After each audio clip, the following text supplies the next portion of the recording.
Bible గ్రంథంలో నుంచి ఒక వచనాన్ని చూద్దాం. మార్కు సువార్త 6వ అధ్యాయము 48వ వచనాన్ని ఒకసారి చదువుకుందాం. అప్పుడు వారికి గాలి ఎదురైనందున ఉమ్. దోణి నడిపించుటలో వారు మిక్కిలి కష్టపడుచుండగా ఆయన చూచి రాత్రి ఇంచుమించు 4వ జామున సముద్రము మీద నడుచుచు వారి యొద్దకు వచ్చి వారిని దాటిపోవలనని ఉండెను. ఆయన సముద్రము మీద నడుచుట వారు చూచి భూతమని తలంచి కేకలు వేసిరి. అందరూ ఆయనను చూచి తొందరపడగా వెంటనే ఆయన వారిని పలుకరించి ధైర్యము తెచ్చుకొనుడి, నేనే, భయపడకుడని చెప్పి. ఇక్కడ జరిగిన సందర్భం ఏంటంటే, యేసు ప్రభు ఆయా ప్రాంతాలు తన శిష్యుల్ని వెంటబెట్టుకొని పరలోక రాజ్యాన్ని గురించి ప్రకటిస్తూ తిరుగుతున్నాడు.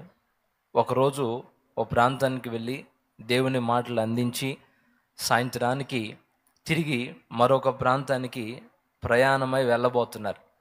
ఆ వెళ్ళే క్రమంలో యేసు ప్రభు వాళ్ళతో పాటు వెళ్ళలేదు. శిష్యులు మాత్రమే పడవ ఒకటి సిద్ధం చేసుకొని ఆ పడవలో అందరూ కూర్చొని ప్రయాణం మొదలుపెట్టారు. సముద్ర ప్రయాణం ప్రారంభమైంది. వాళ్ళకి సముద్రం ఏమీ కొత్త కాదు, ఎందుకంటే వాళ్ళు చిన్నప్పటి నుండి సముద్రాన్ని చూస్తున్నారు. ఆ సముద్రంలోనే చేపలు పట్టేవాళ్ళు. వాళ్ళ వృత్తే చేపలు పట్టుకొని అమ్ముకోవడం. కాబట్టి సముద్రం వాళ్ళకి కొత్త ఏమీ కాదు. వాళ్ళకి చిన్నతనం నుండే సముద్రంతో బాగా పరిచయం ఉంది. వాళ్ళు బయలుదేరింది సాయంకాలం అయితే ఏమైంది? చీకటి పడితే ఏమైంది? మనకు తెలియని సముద్రమా? మనం చేయని ప్రయాణాలా?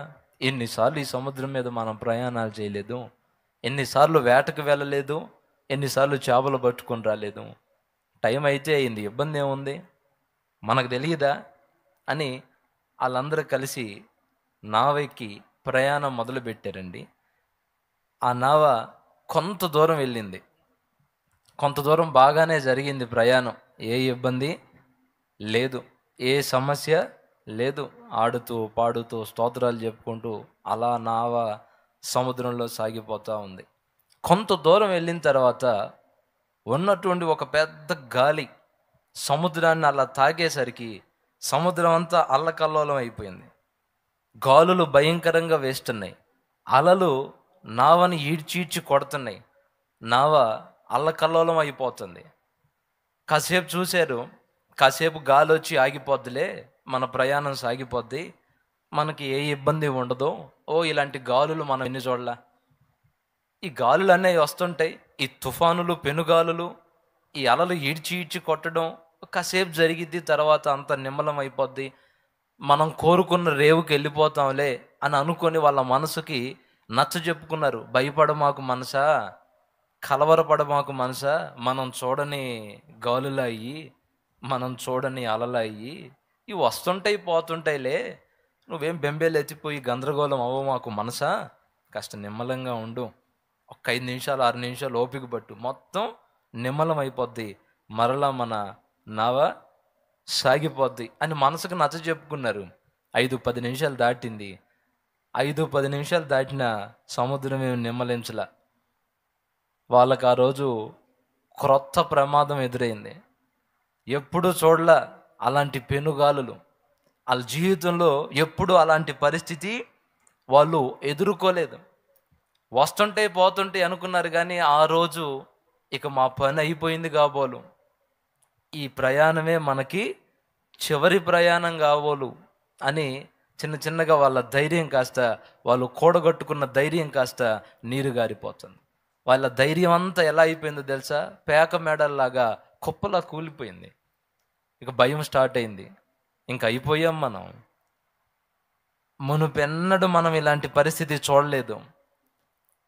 అప్పుడప్పుడు సమస్యలు వచ్చాయి, అప్పుడప్పుడు ఇబ్బందులు వచ్చాయి. వచ్చినట్టుగానే కొంతకాలం ఉండి సమస్యలు ఒక దారిగా ఒక పక్కకి వెళ్ళిపోయాయి. కానీ ఇప్పుడు వస్తున్న ఈ గాలులు మనల్ని వదిలిపెట్టేటట్టు లేవు. ఈ పెనుగాలులు, ఈ కెరటాలు, ఈ అలజడి మనల్ని వదిలిపోయేటట్టు లేదు. మొత్తానికి మనల్ని ముంచేటట్టే ఉంది. ఇదే మనకు చివరి రోజేమో. ఈ టైంలో మనల్ని కాపాడేది ఎవరు? ఈ పెనుగాలం నుండి, ఈ తుఫానుల్లో నుండి మనల్ని రక్షించేది ఎవరు? ఎవరు వస్తారు మన కొరకు? మన బాధ చూసే వాళ్ళు ఎవరు? ఈ చీకటి, ఈ నడి సముద్రంలో మన స్థితిని చూసి మన మీద జాలిపడి అసలు ఎవరు వస్తారు? ఏమండి, అర్ధరాత్రి ఎన్ని కేకలేసినా ఎవరైనా నా వేసుకొని వచ్చి వాళ్ళని ఆ పెద్ద పడవలోకి ఎక్కించుకొని వాళ్ళని గట్టు చేర్చే పరిస్థితి ఉందా? ఎన్ని కేకలేసినా పక్కనోడికి వినబడే పరిస్థితి లేదు ఆ రోజు. ఉన్నారు దగ్గర దాపుగా 12 మంది. ఒకళ్ళను ఒకళ్ళు చూసి భయపడిపోతున్నారు, కలవరపడిపోతున్నారు, కేకలేస్తున్నారు. ఈ రోజుతో అయిపోయాం మనం అనుకుంటున్నారు. అనవసరంగా వచ్చాం, రాకుండా ఉంటే పోయేది. అనవసరంగా వచ్చాం ఈ సముద్రం మీదకి, రాకుండా ఉండాల్సింది అని ఏమో రకరకాల కారణాలు చెప్పుకుంటూ మాట్లాడుకుంటూ ఉన్నారు. దిక్కు తోచని పరిస్థితుల్లో బిక్కుమంట భయం గుప్పెట్లో బ్రతుకుతున్నారు. ఆ రోజు రాత్రి తెల్లవారితే మనం శవాల్లాగా ఉబ్బి తేలిపోతామని అనుకుంటున్నారు. ఈ మన పరిస్థితిని చూసేవాళ్ళు ఎవ్వరూ లేరు.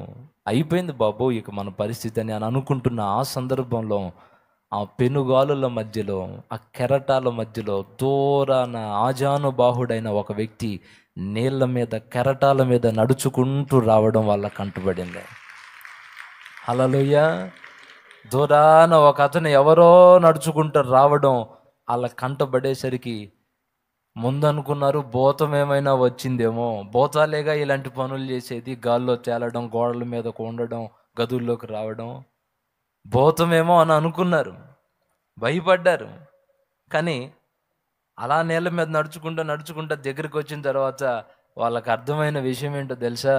వచ్చింది భూతం కాదు, మన ప్రాణప్రియుడైన యేసయ్య మన స్థితిని చూసి మనల్ని రక్షించడానికి ఈరోజు ఇక్కడికి వచ్చాడు. హల్లెలూయా, హల్లెలూయా. ఏమండి, ఆ రోజు వాళ్ళు పడుతున్న ఆవేదన వాళ్ళ భార్య పిల్లలు ఏమైనా చూసారా? వాళ్ళ బంధువులకి ఏమైనా పట్టిందా వాళ్ళ గురించి? ఆ రోజు ఎవరైనా స్నేహితులు వచ్చి వాళ్ళని కాపాడడానికి వచ్చారా? ఎవరికి వాళ్ళు అంత తిని పనుకున్నారు. వాళ్ళ కలలు కంటున్నారు, వాళ్ళ కలల్లో వాళ్ళు ఉన్నారు. మరి వీళ్ళని చూసింది ఎవరండి? వీళ్ళ దగ్గరికి వచ్చింది ఎవరండి? యేసయ్య వచ్చాడండి. అక్కడ అంటాడు, యేసు ప్రభు వారిని చూచి. చాలామంది మన పరిస్థితులు చూస్తారండి. మనం అల్లాడిపోతుంటే వాళ్ళకి కనబడుతుంటుంది. మన జీవితంలో మనం కన్నీరు విడుస్తుంటే మన చుట్టుపక్కల ఉన్నోళ్ళు మనల్ని చూస్తారు. కానీ మనల్ని గట్టెక్కించడానికి మన దగ్గరికి వాళ్ళు రారు. వస్తారా? రారండి. మనం అనుకుంటాం ఇంతమంది చూస్తున్నారు, ఎవరైనా వచ్చి కాస్త సహాయం చేయొచ్చుగా, ఎవరైనా వచ్చి కాస్త మమ్మల్ని గట్టెక్కించవచ్చుగా, ఈ భయంకరమైన పరిస్థితుల నుంచి మమ్మల్ని దాటించవచ్చు, కానీ ఎవరైనా వచ్చి సహాయం చేస్తారేమోనని 1000 కళ్ళతో మనం చూస్తుంటే ఎవ్వరు మన దగ్గరికి రారండి. మన స్థితిని చూసి మన మీద జాలిపడి మనకు సహాయం చేసేవాళ్ళు ఈ భూమి మీద ఎవ్వరూ లేరండి బాబు. కానీ వాళ్ళు పిలవకుండానే వాళ్ళు యేసయ్యని పిలిచారా? యేసయ్యా మేము సమస్యల్లో ఉన్నాం, మా దగ్గరికి రాయా అని ఏమన్నా పిలిచారా వాళ్ళు? ఆ విధంగా వాళ్ళు కేకలు ఏమన్నా వేశారా? పిలిచిన ఈ సముద్రంలోకి ఆయన ఎలా వస్తాడు? ఆయన ఎక్కడో ఉన్నాడు. ఒకసారి స్తోత్రం చెప్తారా? హల్లెలూయా. ఒకవేళ మనం ఆయన పిలిచినా ఈ నడి సముద్రంలోకి ఆయన ఎలా వస్తాడు? ఒకవేళ మనం కేకలేసినా మన మాటలు ఆయనకి ఎక్కడైనా పడతాయి? ఆయన ఎక్కడో అద్దరును ఉన్నాడు. మనం కేకలేయడం అనవసరం, మనం ఏడ్చి గగ్గోలు పెట్టడం అనవసరం. మనం పిలిచిన యేసు ఇక్కడికి రాలేని పరిస్థితి. వాళ్ళు పిలవలేదండి, వాళ్ళు యేసయ్య కొరకు ఎదురు చూడలేదండి. కానీ వాళ్ళు పడుతున్న ఆ ఆవేదన నా తండ్రి చూశాడు. ఆయన ఎక్కడున్న ఒక కంట తన బిడ్డల్ని కనిపెట్టుకుంటూనే ఉంటాడండి, చూస్తూనే ఉంటాడండి. వాళ్ళు ఏదైనా ఒక ఆపదలోకి వెళ్ళారనుకోండి, ఏదైనా ఒక పెను ప్రమాదంలో వాళ్ళు చిక్కుకున్నట్టుగా ఉందనుకోండి, ఆయన అటు వస్తాడు.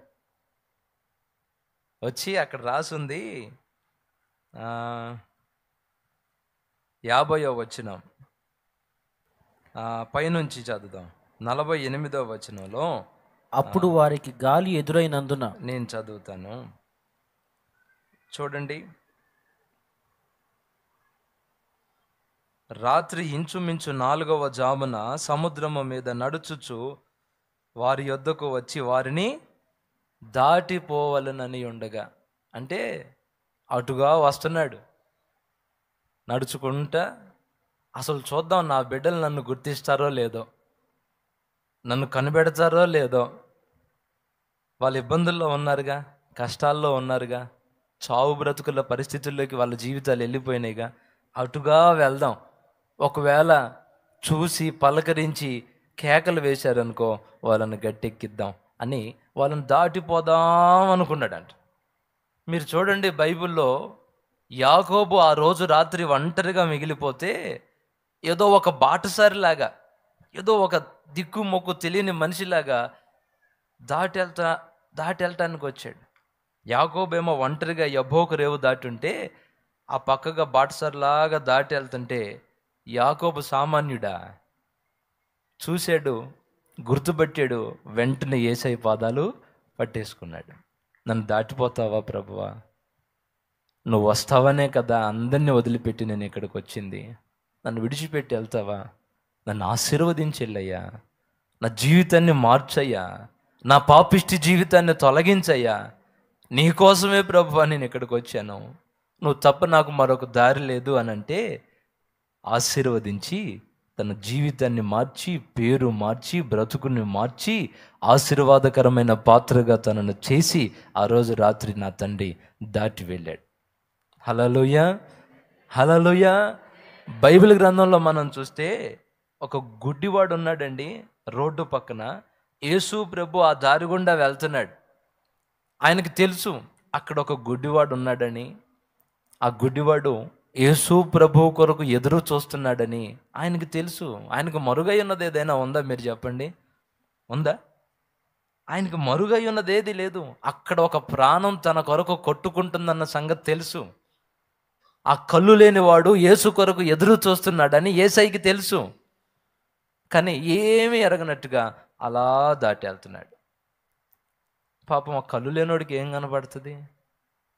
దాటి వెళ్ళిన తర్వాత ఆ శబ్దాలు, ఆ అరుపులు, ఆ గోలలు చూసి, బాబు ఏంటి ఈ అరుపులేంటి, ఈ కేకలేంటి, ఏంటి ఎంతమంది జనం వెళ్తున్నారని అంటే వాళ్ళల్లో ఒకటి చెప్పాడు, నీకు తెలియదా, నజరేయుడైన యేసు మన ఊరిలోకి వచ్చాడు, ఇప్పుడే నిన్ను దాటిపోయాడు బాబు అని అంటే, అవునా, నన్ను దాటిపోయాడా?